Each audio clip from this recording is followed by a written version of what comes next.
4, 3, 2, 1. Level up, level up, level up, level up, level up, level up. Hello.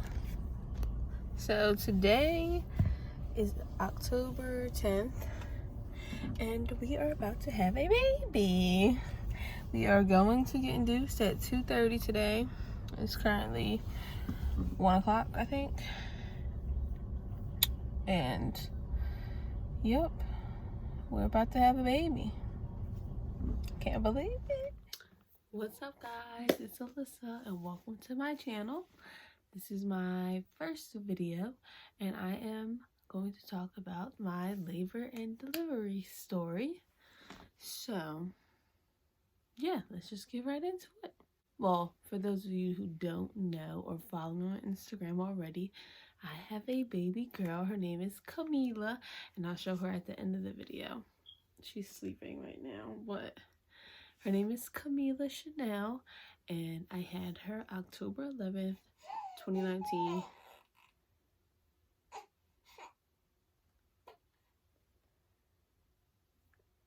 October 11th, I had her at 5:50 p.m. But before all that happened, let's explain. I was due October 9th, and then I had a doctor's appointment October 10th.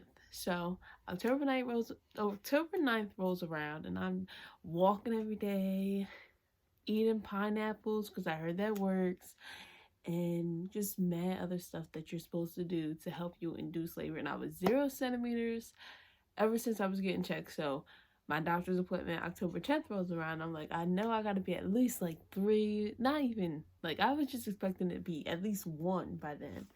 And I get there and they're like, oh, you're still 0 centimeters. I'm like, you mean to tell me I'm gonna be pregnant for like another couple days? I can't take it anymore. By this time, everything is swollen. My face is swollen. My feet hurt. And I was just over at that point. So after they told me that I was 0 centimeters still, they asked me if I wanted to be induced. So I'm like, yes, please, because I cannot deal anymore. And I thought they were going to tell me like, oh, we're going to schedule you for next week and give me time to prepare. The doctor comes back into the room and is like, okay, we're going to schedule your induction for today at 2:00 p.m. Meanwhile, my appointment was at 11:30. I'm like, today? 2:00, like, as in a few hours. She was like, yeah, don't you want to have the baby, right? I'm like, okay. So I'm rushing home. Nothing is packed, by the way. The only bag that's packed is Camila's bag, and we were just not prepared at all. So I rush home, tell my boyfriend Robert what happened and that we're about to go have the baby like right now. And we're both like freaking out, low-key, but we're trying to like keep it together because we like didn't want each other to know that we were like freaking out. So we get everything together and we drive to the hospital. Me, Robert, and my mom, we all drive to the hospital, and we get there, blah blah blah, get all checked in or whatever, and the doctor comes in and gives me some type of medicine to not make me go into labor, but just so I can get dilated some. Since I was 0 centimeters, they had to make sure I was completely like ready to dilate before they can make me dilate more, like, if that makes sense. So they gave me that medicine or whatever, and we just had to wait. So we waited all night, just doing nothing. And like most of you probably, well, a lot of people know that you can't eat before you have the baby. So I'm like, so I have to go like from now until I have the baby and I can't eat. Like, this could take days, and I'm just like worried about whether I can eat or not. So they let me eat that night, and they were like, after 12 o'clock you can't eat because you never know what could happen. So I ate, of course, and we waited, and Robert brought his game. He brought his game, and everybody just thought that that was a bad idea for me to let him use the game, but we were there for a whole extra day, doing nothing, like just waiting for something to happen. So I didn't really think it was a big deal, but a lot of people on Instagram thought it was a big deal, whatever. But so we was watching movies and just like chilling around, taking naps because we were there for forever. And then I think around like 2:30, that's when I started having contractions, or like around like 1 o'clock, I started like feeling like pressure and like pain.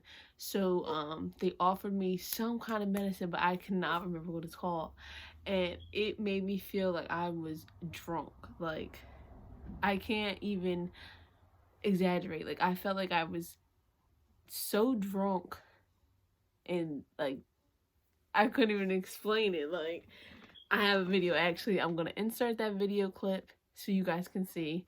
But I felt awful and I went right to sleep. Like it took the pain away, but I would never take that again. So I'm gonna insert that clip right here so you can see. I'm having contractions right now. And it's what time? 2:37, and it hurts. And they gave me some medicine.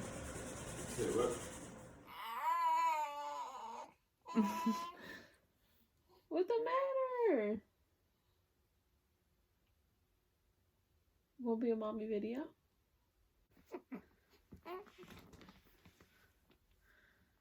Alright, so we have a visitor. But anyway, so after I took that, I went to sleep for like a couple hours or whatever, and I think it was around like 5 o'clock, I woke up and I was like really in pain, and they were like, okay, well, you're gonna have to just take Tylenol. I'm like, that's not gonna help. This is not like the kind of pain.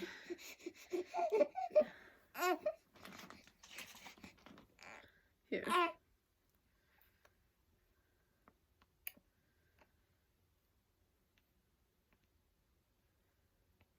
I was like, this is not the kind of pain that Tylenol is going to just, get rid of. So I woke up crying because it was just hurting so bad. I'm 5:45, 5:45 to 5:55. I just was feeling worse, like mad pressure. So I was like, okay, I'm just gonna go to the bathroom. I get up to go use the bathroom and my water breaks all over the bed, and it was 5:55 in the morning. That's what time they said my water broke. And I remember that only because I was I had Camila at 5:55 p.m. It's currently 6:12 in the morning, and I think my water just broke. And of course, Alright is over there sleeping, and I call his name like 20 times. He won't wake up. And he's been asking me every day for the last month, in the middle of the night, at all times, did your water break? Did your water break? And now that it finally broke, he won't wake up. So my water broke at 5:55 in the morning, and then right after that, everything just got worse. Squeeze me. Pain got worse, contractions were like crazy, and I thought like everybody was just like over exaggerating. Not really, because I was afraid of that the whole time, like what the pain was going to be like for that. So it was worse than anything I could ever freaking imagine. Oh my god, like the pain was unreal. And I would never do it again. Like I was bouncing on a yoga ball, that didn't help. Then they told me I had to lay down, so I was just like crying the whole time, and my mom was taking forever. And Rara's mom, Rara, that's his nickname, we call him Rara, so that's what I'm gonna call him now. But Rara, his mom was taking forever too, so I'm like, okay, I gotta get an epidural now because I can't take this pain anymore. So before they could give me the epidural, they wanted to see how far along I was, to see if I wasn't getting it done too early. So they told me, the doctor told me, no, actually, this was the nurse. The nurse told me 5 centimeters. So I'm like, okay, maybe I don't need it. So then the epidural guy comes up there and he's like so rude to me. He's like I kept having to move back or whatever, and I was just crying because I was in pain. I was scared of needles, so I'm just afraid that something's gonna go wrong with the epidural, plus the pain on top of that. I'm freaking out, crying, like hysterically crying.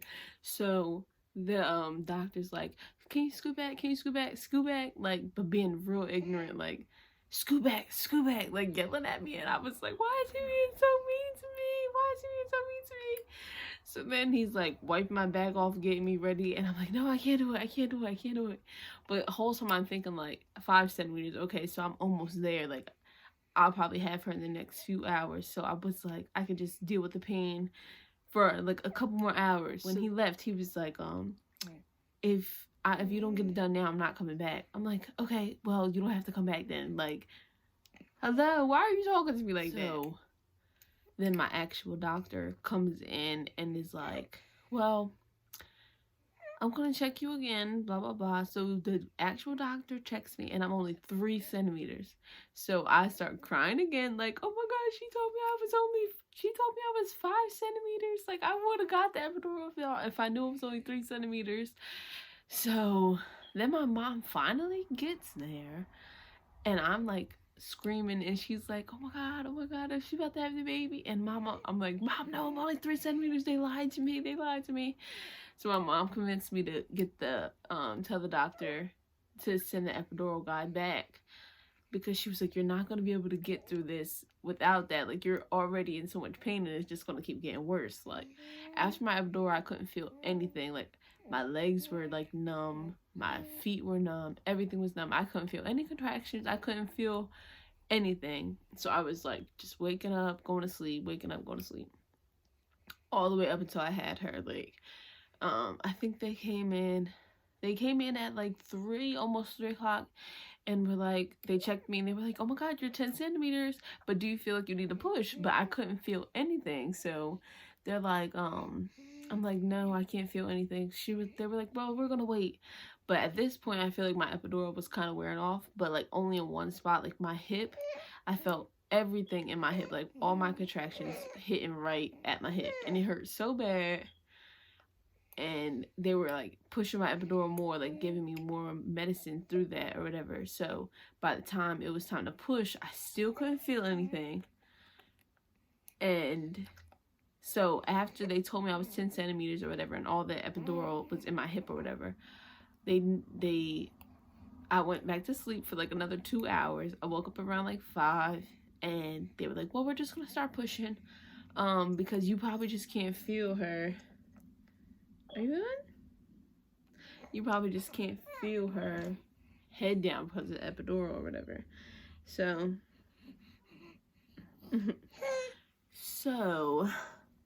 they made me start pushing around like 5 o'clock in the afternoon, and I was pushing for like 45 minutes.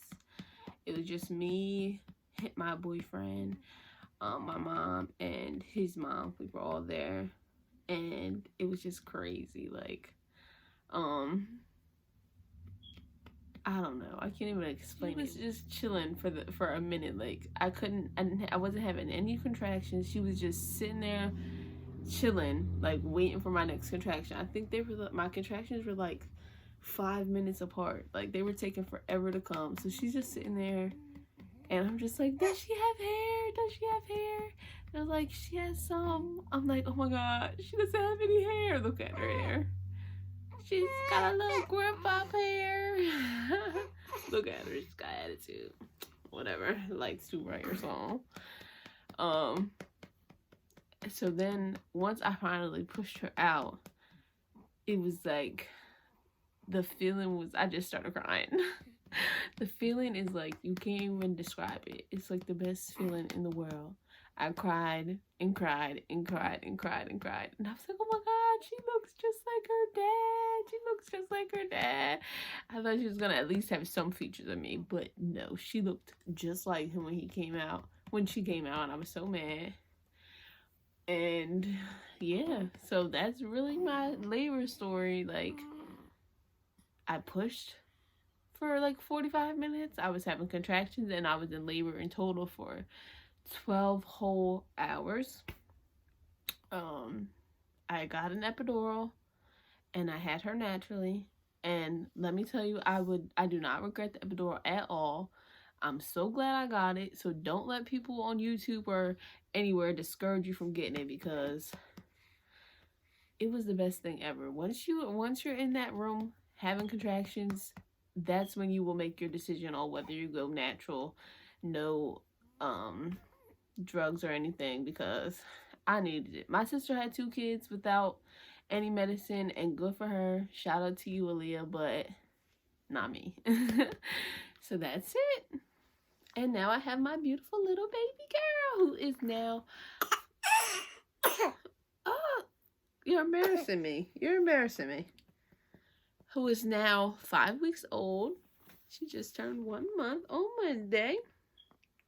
And she is just adorable. You're going to be seeing lots of her on my channel. And yeah, say bye.